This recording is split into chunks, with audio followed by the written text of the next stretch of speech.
So, Steven, what movie did we watch today? We just saw Mid-90s written and directed by Mr. Jonah Hill.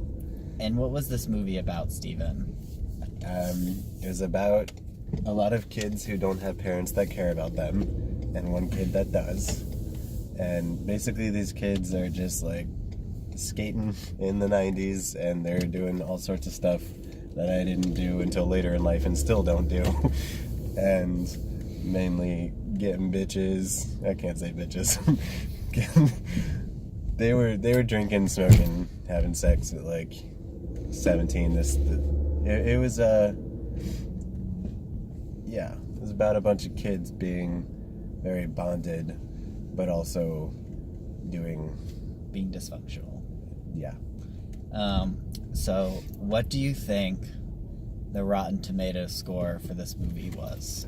I've already seen it. So Oh, have you seen it? no, I haven't seen it. I literally have no idea. I don't know the precise number, but I know the range. So what do you think? Okay, so my guess is I'm gonna guess all the people that wanted to see this movie as like they saw the trailer and were like, yes, I'm in. So I'm guessing that the audience score is probably super high for this movie. Okay. But I'm gonna guess the critical score for this movie is like 60. 60? Yeah. Yeah. I think it's in the low 70s. Okay, that's not too far off. Yeah. No, it's not bad. What did you think of the movie, Steven? Were you into it? I'm honestly not positive. So this was definitely a well done movie. It was a good one. I feel like it should have been released in the summer. To be honest, it was much more of a summer like indie nostalgic flick. But would I recommend it? I think so. It's been a long time since I've found a movie that I just really need people to see because I want to talk about it and I want people to share in the experience. And this was not that, but it was good. What about you? First off, I thought the acting, Yeah, holy shit. Those kids are pretty freaking good. All of the cast. Yeah. Slayed it. It was uncomfortably and intentionally real at times, like really real, and it was intense. The main little dude was really good. Dude, the main actor, Steven, put up his name. I will. He was awesome. He was so good. He was unbelievably convincing. Well, they all were. The acting was incredible. I don't know. I think it was all incredibly well done. But my God, was it hard to watch? It was hard to watch sometimes. But I like it, and I have troubles with movies like this because I'm like, I think I like everything about this movie, but like it's almost too real, and like. I know that's like a good thing, but also like my heart, my achy heart. This movie is. I thought it was going to be a much more feel good kind of time. No, it is not a feel good time at all. It is a pretty hard hitting movie, pretty consistently. I mean it. I don't know. It has definite strong feel-good moments about like friendship and family and stuff. And so this was a coming-of-age movie, but not in a revelatory sense. More in a coming-of-ageness is thrust upon you without your consent, really, and you come of age just because it's the only thing to do.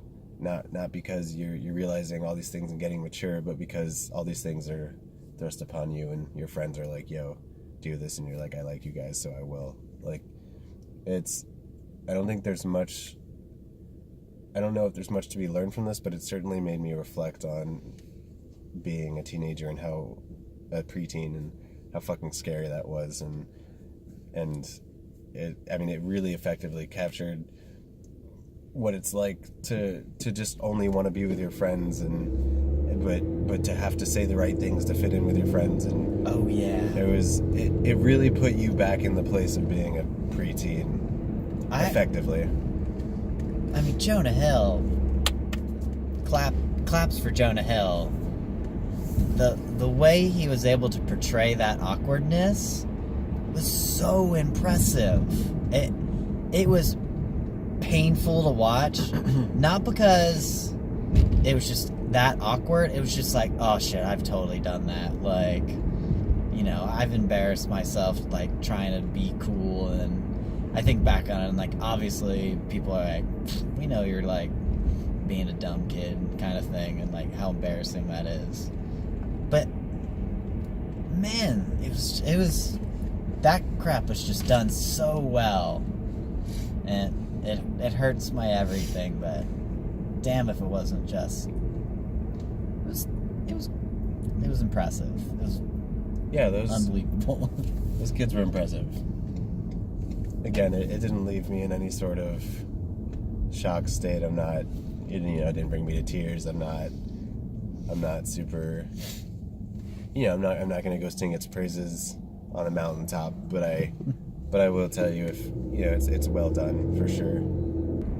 This really did feel more like a documentary than anything. I get that. And for that reason, it is hard for me to talk about, because I'm not going through the plot points in my head, because the plot points are very realistic things that it just happened, like life just happens. It was almost like a stream of consciousness movie, and so it is hard to review it, because it's like reviewing as just a peek into someone else's life. Like, how do you quantify that? I like that. That is a good description of what this movie is. It was a good peek into the life of someone in this age, in this situation. It's all highly detailed and highly specific. I think what it is whether or not you like this movie is going to boil down to whether or not you found the experience enjoyable, which is, I guess, every movie. But I guess what I mean is that this is an extremely immersive experience, and it is uncomfortable, and it is difficult, and it forces you to face some harsh realities, maybe even about yourself.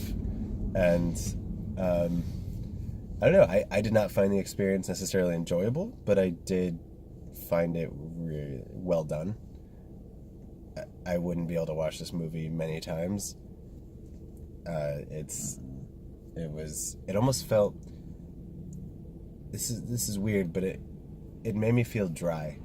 There were so many, it was set in the summer in Los Angeles, and it evoked that heat so well, and that, just being outside all day, and I for some reason I'm still extremely thirsty. Like, those kind of movies make me, I don't know, I can empathize, and it made me feel thirsty. It made you feel something. That thing being thirst, I guess. Yeah. I get that. I do feel very dehydrated. Maybe just because we had a lot of coffee. We had coffee right before the movie, so that might be it. It might not have anything to do with the movie. Anyway, if you like this kind of film, watch it. I wouldn't recommend it to everyone, because it's not for everyone. Watch the trailer. Actually, you know what? That's not even good advice. I don't think the trailer gives you any indication of what this movie is going to be all about. But proceed with caution. Yo, check the script. The guards getting hip. Rocks in the bit, 40 dogs on my lip. Today's video was brought to you by Zune. For people that want not the iPod. I like the idea. I like the idea that there's one person out there that still has their Zune. There's no way there's someone that still has a Zune. I don't think anyone had a Zune even when Zune was a thing. No, who uses iPods anymore? That's a good point. I mean, It's except all- for maybe like joggers. Like, Oh, dude, joggers, they put their phone on their shoulders now. there you go. So no one uses iPods. I'm sure there's one mom out there that has one of those shuffles. Hmm. You know what I'm talking about? The Those tiny ones. are- yeah. Little tiny shuffles. Okay. So our sponsor day was Zune, apparently. So, there it is. Apparently, you got to know your sponsor. Yeah. Okay, bye. Okay, bye.